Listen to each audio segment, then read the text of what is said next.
നമസ്കാരം. ഇന്ന് വളരെ പ്രത്യേകതകളുള്ള ഒരു ദിവസമാണ് അല്ലേ? ഒരു മാസം നീണ്ട വലിയ തെരഞ്ഞെടുപ്പ് പ്രചരണ കോലാഹലങ്ങൾക്ക് ശേഷം വയനാട്ടിലെയും ചേലക്കരയിലെയും ജനങ്ങൾ വിധിയെഴുതുന്നു. നിർണായകമായ രാഷ്ട്രീയ പോരാട്ടമാണ്. തെരഞ്ഞെടുപ്പ് ചൂട് അതിന്റെ പാരമ്യത്തിലെത്തിയാണ് അവസാനിച്ചത്. ഇന്നലെയും ചേലക്കരയുടെ ചിത്രം നമ്മൾ കണ്ടതാണ്.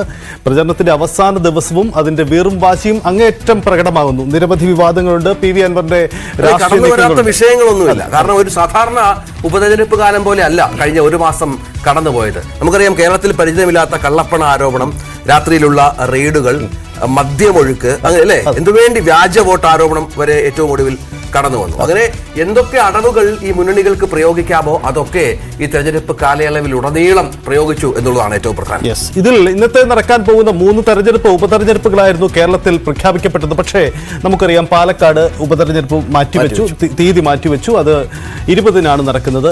ഇപ്പോൾ നടക്കുന്നത് വയനാട്, ചേലക്കര മണ്ഡലങ്ങളുടെ വോട്ടെടുപ്പാണ്. നിർണായകമായ പോരാട്ടമാണ്. കാരണം ചേലക്കരയെ സംബന്ധിച്ച് ചേലക്കരയിൽ രാഷ്ട്രീയം ഇടതുപക്ഷത്തിന്റെ ഒരു കോട്ട എന്നൊക്കെ വിശേഷിപ്പെട്ട ഇടമാണ്. പക്ഷേ അവിടെ രാഷ്ട്രീയം മാറുമോ എന്ന സൂചനയുണ്ട്. എന്തായാലും ഗ്രൗണ്ട് റിപ്പോർട്ട് നമുക്ക് പരിശോധിക്കേണ്ടതുണ്ട്. രാവിലെ പോളിംഗ് ആരംഭിക്കുമ്പോൾ മോക്ക് പോളിംഗ് ആരംഭിച്ചു കഴിഞ്ഞു. രാവിലെ 5:30 മണിക്ക് മോക്ക് പോളിംഗ് ആരംഭിച്ചതിന്റെ ദൃശ്യങ്ങളൊക്കെ പ്രേക്ഷകർ കാണാം എന്നും കരുതുന്നു. നമുക്ക് നമ്മുടെ പ്രധാനപ്പെട്ട പ്രതിനിധികൾ എല്ലാവരും തയ്യാറാണ് രാവിലെ മുതൽ. മറ്റൊരു പ്രത്യേകത, സഹിത വയനാട്ടിൽ പ്രിയങ്ക ഗാന്ധി അവിടെ അവരുടെ സാന്നിധ്യം ഇന്നുമുണ്ട്.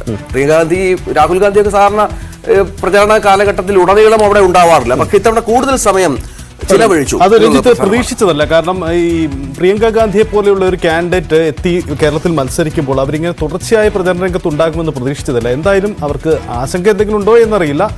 അല്ലെങ്കിൽ ഭൂരിപക്ഷം കൂട്ടാനാവാം. എന്ത് തന്നെ 5 ലക്ഷത്തിന് മുകളിലാണല്ലോ കോൺഗ്രസ് അവിടെ പ്രതീക്ഷിക്കുന്നത്. പക്ഷെ അവിടെ നവ്യ ഹരിദാസ് ഉണ്ട്, സത്യൻ മൊകേരിയുടെ സാന്നിധ്യം അവിടെയുണ്ട്. അവരൊക്കെ നല്ല സ്ഥാനാർത്ഥികളാണ്. സത്യൻ മൊകേരിയൊക്കെ ഒരു കാലത്ത് ഷാനവാസിനോട് മത്സരിച്ച് വളരെ കുറഞ്ഞ ഭൂരിപക്ഷത്തിൽ, അവിടുത്തെ വയനാട്ടിലെ കുറഞ്ഞ ഭൂരിപക്ഷത്തിൽ പരാജയപ്പെട്ട ഒരാൾ കൂടിയാണ്. ഇത്തവണ 16 സ്ഥാനാർത്ഥികളാണ് വയനാട്ടിൽ മൊത്തം അംഗത്തട്ടിലുള്ളത് എന്നുള്ളതാണ്. നമ്മൾ കാണുന്ന ദൃശ്യങ്ങൾ മോക്ക് പോളിംഗിന്റെ ദൃശ്യങ്ങളാണ്. ഇതുവരെ മോക്ക് പോളിംഗുമായി ബന്ധപ്പെട്ട തടസ്സങ്ങളോ അങ്ങനെ എന്തെങ്കിലും പ്രശ്നങ്ങളോ ഒന്നും റിപ്പോർട്ട് ചെയ്യപ്പെട്ടില്ല. മെഷീനുകളൊക്കെ പരിശോധിക്കുകയാണ് വളരെ കൃത്യമായി തന്നെ.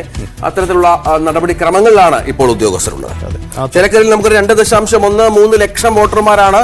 180 പോളിംഗ് ബൂത്തുകൾ അവിടെ തയ്യാറായ പശ്ചാത്തലം ഉണ്ട്. രാവിലെ 7 മുതൽ വൈകിട്ട് 6 വരെയാണ് വോട്ടെടുപ്പ്. 1 മണിക്കൂർ, ഏതാണ്ട് 1 മണിക്കൂറിന് അടുത്ത സമയം മാത്രമാണ് അല്ലെ പോളിംഗ് ആരംഭിക്കാൻ. അതാണ് നടപടിക്രമങ്ങൾ. നമ്മൾ ചേലക്കരയുടെ രാഷ്ട്രീയം പരിശോധിക്കുമ്പോൾ ചേലക്കരയിൽ 9 തദ്ദേശ സ്ഥാപനങ്ങളാണുള്ളത്. 9 തദ്ദേശ സ്ഥാപനങ്ങൾ: ചേലക്കര ഗ്രാമപഞ്ചായത്ത്, ദേശമംഗലം ഗ്രാമപഞ്ചായത്ത്, കൊണ്ടാഴി, മുല്ലൂർക്കര, പാഞ്ഞാൾ, പഴയന്നൂർ, തിരുവില്ലാമല, വള്ളത്തോൾ നഗർ, വരവൂർ എന്നിങ്ങനെയാണ്.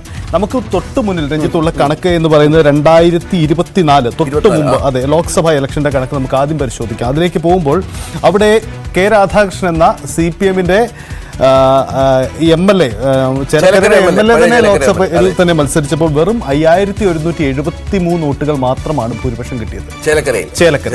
എന്നാൽ 2021 നിയമസഭയിലേക്ക് വരുമ്പോൾ അത് 40,000-നടുത്ത് 39,000-ലധികം വരുന്നുണ്ട്. 34,000 വോട്ടുകളുടെ വ്യത്യാസമാണ് അല്ലെ? അതാണ് UDF-ന്റെ പ്രതീക്ഷ.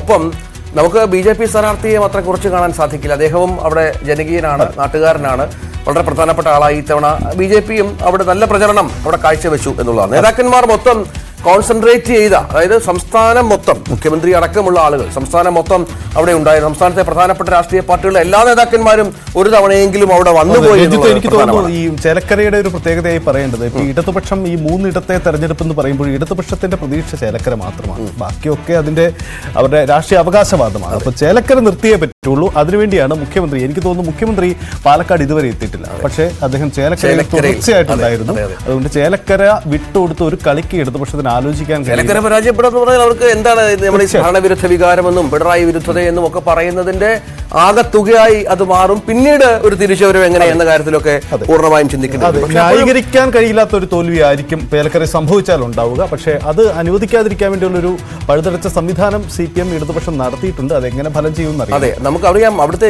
സ്ഥാനാർത്ഥി ഏറെ ജനകീയനാണ്. UR പ്രദീപ് എന്ന് പറയുന്ന ആൾ അവിടുത്തെ MLA ആയിരുന്നു. രാധാകൃഷ്ണന് വേണ്ടി കള്ളമൊഴിഞ്ഞ് നൽകിയ ആളാണ്. വീണ്ടും ഒരു ഉപതെരഞ്ഞെടുപ്പ് വരുമ്പോൾ അവിടെ ഇടതുമുന്നണിക്ക് അവതരിപ്പിക്കാവുന്ന ഏറ്റവും വലിയ നല്ല സ്ഥാനാർത്ഥിയായി UR പ്രദീപ് ഉണ്ട് എന്നുള്ളതാണ്. മറ്റു പല പേരുകളും പരിഗണിച്ചു എങ്കിൽ പോലും ഫീൽഡിലേക്ക് പോകാം. നമ്മുടെ പ്രധാനപ്പെട്ട പ്രതിനിധികൾ BV അരുണുണ്ട്, MG മിഥുനുണ്ട്, ഒപ്പം CV അനുമോദ് ഉണ്ട്. നമുക്ക് ആദ്യം അരുൺ ചേലക്കര എത്തിക്കഴിഞ്ഞോ? ചേലക്കരയുടെ പൊതുചിത്രം പരിശോധിക്കുമ്പോൾ ഇന്നലെ വൈകിട്ട് വരെ നിശബ്ദ പ്രചരണം, ഒരു വിവാദവും ഒരു രാഷ്ട്രീയ നീക്കവും പ്രതീക്ഷിക്കാത്ത ഒരു ദിവസമായിരുന്നു ഇന്നലെ. പക്ഷേ ഇന്നലെ ചേലക്കര നമ്മൾ കണ്ടതാണ് അവസാന നിമിഷവും PV അൻവറിന്റെ രാഷ്ട്രീയ നീക്കങ്ങൾ, അതിന് കൊടുക്കുന്ന മറുപടികൾ, കള്ളപ്പണം പിടിക്കൽ, അങ്ങനെ വിവാദങ്ങൾ നിരവധി ഇന്നലെ വൈകിട്ട് വരെ ഉണ്ടായിരുന്നു. ഇന്നത്തെ ഏറ്റവും പുതിയ വാർത്ത അൻവറിനെതിരെ തെരഞ്ഞെടുപ്പ് കമ്മീഷന്റെ നടപടിയാണ്, കേസാണ്, അതുമായി ബന്ധപ്പെട്ടതാണ്. അതുകൂടി ഉണ്ടായിരുന്നു. അതെ. അരുൺ, എന്താണ് ഫീൽഡിന്റെ ഒരു അവസ്ഥ? എന്താണ് പോളിംഗ് നടപടിക്രമങ്ങളിലേക്ക് വരുന്നതിന് മുമ്പ് നമുക്ക് ചേലക്കരയുടെ രാഷ്ട്രീയം പരിശോധിക്കുമ്പോൾ ഇന്നലെ വൈകിട്ട് മുതലുണ്ടായ ആ രാഷ്ട്രീയത്തിന്റെ ഒരു പ്രതിഫലനം ഈ പോളിംഗ് ശതമാനത്തിലേക്കും ഉണ്ടാകും എന്നൊരു പ്രതീക്ഷ രാഷ്ട്രീയ നേതൃത്വങ്ങൾ മുന്നിൽ കാണുന്നുണ്ടോ അരുൺ? സഹിത്യ രഞ്ജിത്ത്, ഞാനുള്ളത് NDA സ്ഥാനാർത്ഥി K ബാലകൃഷ്ണൻ വോട്ട് ചെയ്യുന്ന തിരുവല്ലാമല പാമ്പാടി സ്കൂളിൽ 116 നമ്പർ ബൂത്താണ് അദ്ദേഹം വോട്ട് ചെയ്യുന്നത്. 117 നമ്പർ ബൂത്താണ്. ഇവിടെ ഈ മോക്ക് പോൾ കഴിഞ്ഞു. അതിന്റെ ബാക്കി നടപടിക്രമങ്ങൾ, ഈ വോട്ടിംഗ് മെഷീന്റെ മറ്റ് നടപടികൾ പുരോഗമിക്കുകയാണ്. ഏതായാലും ചേലക്കര എല്ലാ തയ്യാറെടുപ്പുകളും പൂർത്തിയായി കഴിഞ്ഞു. ഉപതെരഞ്ഞെടുപ്പിനുള്ള നമുക്കറിയാം അവസാന നിമിഷം ഇന്നലെ PV അൻവറിന്റെ ഒരു ഷോ എന്ന് തന്നെ പറയേണ്ടി വേണം. കാരണം മുമ്പത്തെ ദിവസവും അദ്ദേഹം ഈ കൊട്ടിക്കലാശത്തിന് തൊട്ട് തലേ ദിവസവും അദ്ദേഹം മുഖ്യമന്ത്രിയുടെ വാഹനം കടന്നുപോയ ശേഷം അവിടെ ലോറി ഉൾപ്പെടെയുള്ള വാഹനങ്ങൾ കൊണ്ടിട്ട് ഒരു പ്രകടനം നടത്തിയിരുന്നു. അതിന്റെ തുടർച്ചയാണ് ഇന്നലെ ഉണ്ടായത്. സാധാരണ നമുക്കറിയാം എല്ലാ രാഷ്ട്രീയ പാർട്ടി പ്രവർത്തകരും നേതാക്കളും ഈ കൊട്ടിക്കലാശം കഴിഞ്ഞാൽ മണ്ഡലത്തിൽ വോട്ടില്ലാത്തവർ അവിടെ നിന്ന് പോവുക പതിവാണ്. പക്ഷേ അതിനെ പോലും വെല്ലുവിളിച്ചുകൊണ്ടൊരു നീക്കം അൻവർ നടത്തുന്നു. മൂന്ന് മുന്നണികളും വലിയ രീതിയിൽ പണമൊഴുക്കുന്നു എന്ന ആരോപണമാണ്, പരാതിയാണ് അൻവറിനുള്ളത്. ഏതായാലും അതിതീവ്രമായ തെരഞ്ഞെടുപ്പ് പ്രചരണം ഇവിടെ നടന്നു എന്നത് വസ്തുതയാണ്. കഴിഞ്ഞ കാലങ്ങളിലൊക്കെ CPM-ന്റെ 96 ശേഷം ഇങ്ങോട്ട്, അതിനു മുമ്പ് കോൺഗ്രസിനും പാരമ്പര്യവും അവരുടെ കോട്ടയെന്നൊക്കെ അവകാശപ്പെടാൻ കഴിയുന്നതായിരുന്നു ചേലക്കര. പക്ഷെ 96 ശേഷം K രാധാകൃഷ്ണൻ എന്ന നേതാവ് 96 ചേലക്കരയിൽ വന്നതോടുകൂടി ചേലക്കരയുടെ ചിത്രം മാറുകയായിരുന്നു. പക്ഷേ അങ്ങനെ വന്ന ശേഷം കേരളം പക്ഷേ ചേലക്കര കണ്ടിട്ടില്ലാത്ത തരത്തിലുള്ള ഒരു പ്രചരണം, തീവ്രമായ പ്രചരണം ഈ തെരഞ്ഞെടുപ്പിൽ ഉപതെരഞ്ഞെടുപ്പ് സ്വാഭാവികമായും അത്തരം തീവ്ര പ്രചരണങ്ങളുടെ വേദി കൂടിയാണ്. എല്ലാ സംവിധാനങ്ങളും ഉപയോഗിച്ചുകൊണ്ടുള്ള തെരഞ്ഞെടുപ്പ് പ്രചരണം മുന്നണികൾ, പാർട്ടികളൊക്കെ നടത്തുന്നതുമാണ്. പക്ഷേ കോൺഗ്രസ് ആണ് അതിലേറ്റവും ശക്തമായ ഒരു പ്രചരണ രംഗത്ത്. CPM സ്വാഭാവികമായി അവർക്ക് നേരത്തെ രഞ്ജിത്തും സഹിത്തുമൊക്കെ സൂചിപ്പിച്ച പോലെ നിലനിൽപ്പിന്റെ പോരാട്ടമാണ്. ചേലക്കര കൈവിട്ടുപോയാൽ ഒരു മറുപടിയും പറയാൻ കഴിയാത്ത അവസ്ഥയിലേക്ക് ഇടതുമുന്നണിയും CPM-ഉം അതുപോലെ തന്നെ മുഖ്യമന്ത്രിയും ഒക്കെ മാറുമെന്നുള്ളതും വസ്തുതയാണ്. പക്ഷേ കോൺഗ്രസ് ഇവിടെ വളരെ ആവേശപൂർവ്വമായ പ്രചരണം, കോൺഗ്രസിന്റെ പ്രാദേശിക പ്രവർത്തകരോട് സംസാരിക്കുമ്പോൾ അവരുടെയൊന്നും ഓർമ്മയിൽ ചേലക്കരയിൽ ഇങ്ങനെ കോൺഗ്രസ് ഒരു തെരഞ്ഞെടുപ്പ് പ്രചരണത്തിൽ ഇറങ്ങിയത് അവർക്കാർക്കും ഓർമ്മയില്ല. ആ രീതിയിലുള്ള കാടിളക്കിയുള്ള പ്രചരണം, നേതാക്കളുടെ വലിയ രീതിയിലുള്ള സാന്നിധ്യം, അത് തുടക്കം മുതൽ കൊട്ടിക്കലാശം വരെയും അതുതന്നെയാണ് കണ്ടത്. അതുകൊണ്ട് തന്നെ കോൺഗ്രസ് വലിയ പ്രതീക്ഷ ഇവിടെ അർപ്പിക്കുന്നു. ആലത്തൂരിന്റെ മുൻ MP കൂടിയായ രമ്യ ഹരിദാസ് മത്സരിക്കുമ്പോൾ അവർക്ക് വലിയ പ്രതീക്ഷയുണ്ട്. പക്ഷേ ആ കണക്കുകളൊക്കെ തള്ളുന്നതാണ് ഇടതുമുന്നണിയുടെ ആത്മവിശ്വാസം. ഒരു തരത്തിലും ചേലക്കര എന്ന ഇടതു കോട്ട വിട്ടുകൊടുക്കാനാകില്ല, വിട്ടുകൊടുക്കാൻ ഒരു സാഹചര്യവും ഇവിടെ ഇല്ല. വലിയ രീതിയിൽ കോൺഗ്രസ് പണമൊഴുക്കിയെന്ന് ആദ്യം മുതൽ ഇടതുമുന്നണി ആരോപിക്കുന്നുണ്ട്. ഒരു CPM പ്രധാന നേതാവ് പറഞ്ഞത്, എങ്ങനെ കോൺഗ്രസിന് എവിടെ നിന്ന് ഇത്രയധികം പണം ലഭിക്കുന്നു? CPM ഭരണമുന്നണിയാണ്, BJP കേന്ദ്രം ഭരിക്കുന്ന മുന്നണിയാണ്. അതിനപ്പുറത്തേക്ക് കോൺഗ്രസ് വലിയ രീതിയിൽ പണമൊഴുക്കുന്ന ആരോപണമുണ്ട്.